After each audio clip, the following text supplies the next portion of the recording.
everybody. Before we get rolling, some of you may have heard we welcomed, Brett welcomed into the world new baby Camille Grace at 3:51 Sunday morning. So she came a little early, but according to his accounts and everybody else, everybody's doing great. I'm sure she was born angry like her father. Into the world and running, so very excited for Brett and Grace and started their new journey together. So pretty awesome. In recognition of some things from the Eastern Illinois game, the next day we recognized several guys as MVPs on offense. We did Pat Bryant, Josh Kreutz, Caden Fagan, Luke Altmaier, and Tanner Arkin, kind of a guy at every position, just played pretty good football. Obviously, a lot of production, a lot of different things, but it wasn't just strictly touchdowns and catches. It was a lot of nitty-gritty work, especially epitomized by Josh Kreutz, who I think is kind of the catapult of our, not only just offensively, but our entire football team. Just the way he plays, the way he conducts himself, the way he plays with an edge, I think is pretty impressive. Two defensive look guys going against our offense really did a great week. We moved Demetrius John. Didi we moved actually during fall camp to the outside backer world and has done a really nice job growing and developing in that position. And Grayson Griffin, who's been with us a couple of years, actually played in the game on some special teams, is a very fun player to be around and contagious personality. Defensive MVPs, Dylan Rosiak, Matt Bailey, Miles Scott, and T. Cox all got recognition, and our offensive look team players, Aaron Ball and Sam Segalis on the offensive line. Those guys did a good job of kind of emulating Kansas. And then special teams MVP was Luke Zartzen, who's another guy that just continues to show up. Just last year kind of worked his way when we started fall camp, was a guy on the look team that was providing looks against our special teams unit, and guys were just making reference to the way he played throughout fall camp, and then in the fall season when, because of some injuries, worked him in and was one of our better special teams player a year ago, and now was our special teams MVP in his opener. Not only did a great job of role playing, but when we did have the one mishap with a fumbled punt, he was there to recover it, kind of Johnny on the spot, really impressive. And our special teams look guy, TJ Griffin. So just a lot of really good things in retrospect. You know, I talked after the game about 8 new starters, a number of guys getting their first opportunities, but had 11 guys catch balls, which is a really high number. All of those were from Luke except for one. Goda got one from Donovan at the end. To get Donovan that work on the back end was really, really good. Just a lot of really, in my opinion, some opportunities to do things in the fourth quarter especially. I really wanted to go into that game, and we obviously, like every game, expect to have success. You just don't know how sometimes those are going to play out, and I think the way that game got away from us, I told our coaches at halftime, hey, stay with our starters.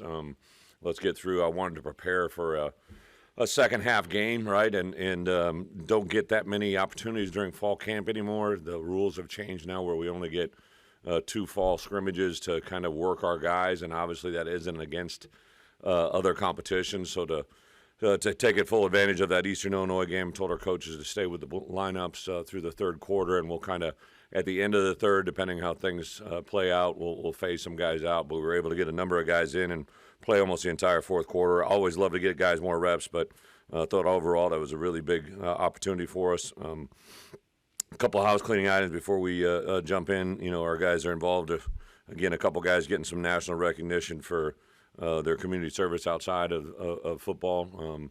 On Wednesday afternoon, our guys are going to, my wife and I partnered with a pretty big group of our players that took the initiative to have their own internal drive to raise some cash and opportunities. I bought 150 backpacks, and those will be distributed to a number of schools throughout the community on Wednesday.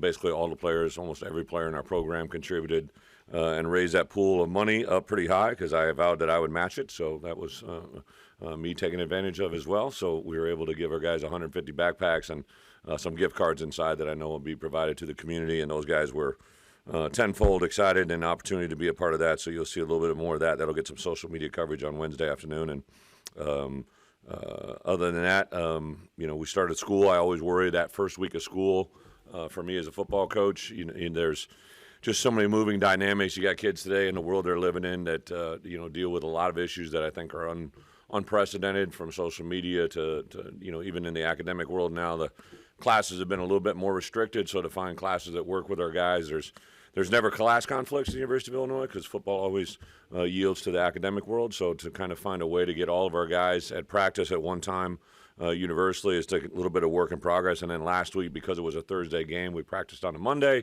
we never practiced on a Monday, but it was also the first Monday of school, so there was just all these moving parts. I thought our guys handled that and channeled it, and then to get ready to play a Thursday night game, every other person in the week, it's Thursday for us. It was game night. It was a Saturday night. We kind of started on the Friday before. That was our first Sunday, and we worked our way through the week. Obviously, we'll have one coming up against Nebraska that's a Friday night game again, so that one's a little bit different because it's a road game. So thought our guys just handled and methodically worked our way through that to get where we are. So Kansas is obviously a very talented football team, top 20 ranking for a reason. People talking about them being a playoff team, and you can definitely see that. Before they even played a snap this year, they're very well coached, very dynamic players, offensively, defensively. Like us, they lost some players to the NFL, but have replaced them and also continue to build the roster that they already currently had. I think their football team and program really channels through their quarterback. When he's been able to be in the lineup, they obviously have a record that is pretty special. He's been the two previous seasons shortened a little bit because of injury, right? But was full go healthy for us a year ago and really drives their team, not just – I think just the way he plays, but he embodies them. Obviously, Lance, since he's gotten there, has instilled a personality and demeanor, not just in the players, but also in the program. And they're going through major renovation in their stadium, so that put the game against Lindenwood, obviously not in their home stadium, but it was for a home game for all practical purposes, and they played extremely well, especially through the first half. They kept their starters in there and saw some new faces emerge and do some good things, but also a lot of the players from the latter part. So excited about this opportunity to have a ranked team come in here to Memorial Stadium. I know our crowd is expected to be a good number. I think we're within 1,000 or so of being sold out for that game and putting ourselves in a position to have a crowd that, unfortunately, or however you want to look at it, fortunately for us, we're trying to build this thing up and get it to be more consistent. I think Saturday night hopefully is going to be a microcosm of that, and I think our guys will be excited to play against. This is our first rematch game against 6 teams that will be a rematch on our schedule. Last year, those 6 teams we went 1-5. So to have those 6 teams play out on our schedule, this is week 1 of that. I think is a pretty unique opportunity and something we'll build on, especially internally for us to move forward. So excited about that. Open up for questions. Injury-wise. Came out of it fairly clean. The only guy that was T-strain did not play in the game. That was kind of not a choice. I mean, we just thought it was smarter to keep him and reserve him. So he's full cleared for practice tomorrow. So depending on how the week plays out, should have him involved in the game plan. And really, other than that, everybody came out of it pretty clean from everybody that played in the game to play this coming Saturday. You mentioned the rematch game. Your history, would you say you'd rather be the team that lost the last game or won the last game, or does it matter? I don't. The part that I actually, we used to do this a little bit before I went to the league, but in the league, what you really began to understand is sometimes you play the same team twice in the same season, right? And those rematches become very, very gamesmanship, and I think there's probably a little testament to that. But in college football, where you don't have rematch games except for in championship games, my first 2 years of the Big Ten championship game, both games were rematch games. We played Michigan State and Nebraska in both of those 2 seasons, losing one earlier and winning one later. For this, I think it's just kind of where it is. I always try to divide our schedule up into having each game have something of significance. Eastern Illinois really sold the value of this. Was an 8-3 team that was on the verge of playoffs. It was highly ranked in their division. Needed to have our respect. I think our guys honed in and focused on that. And I think against Kansas, we recognize the ability that they have. And last year's game is definitely a factor in it because they saw how we played and we definitely saw how they played. And now to come into it, kind of both similar games, right? Lindenwood and Eastern Illinois. Lindenwood's, I believe, in year 3 of their program, but obviously Kansas overwhelmed them early and often, and it kind of played out the same way. We're talking about those rematches. I know what stood out about last year for you. I mean, Aaron talked about how that opened his eyes as a coordinator. Like, as a staff, like, what stood out about that matchup last year? Well, first, I'd been at Kansas State for 2 years, and in that time played KU at KU. That was the last time I was there, and it just made immediately when you drove into that scene that night, like I knew. When they asked us to move to a Friday night, I wasn't really a big fan of it, but the powers that be got involved, and we moved, and I knew that was kind of playing into their hands. They were going to hype it up and sell it, and saw a very active, loud crowd, and obviously they jumped on us And I did like the way our guys responded. Obviously, we didn't come out on top, but there was some fight, some resiliency. And last year, what I think happened in front of us was there was a bunch of guys that expected to have success like they had in the year prior, right? And it didn't come so easily. So I think that was a good awakening. Aaron, I can see that as a coordinator. That was the first live environment. Obviously Toledo was here and they were a good football team, but it was here in our stadium and had success. So to go through that, and they definitely attacked us in certain ways that were game plan, scheme oriented. And I think to have that awakening as a coordinator is a big time learning moment. Thursday night, but what specifically does having a skill set diversity in your running back room allow you guys to do so well? Well, twofold. We started with Aiden Lawfrey because we thought during fall camp he was a guy that had a lot of consistency, big play, breakaway mentality.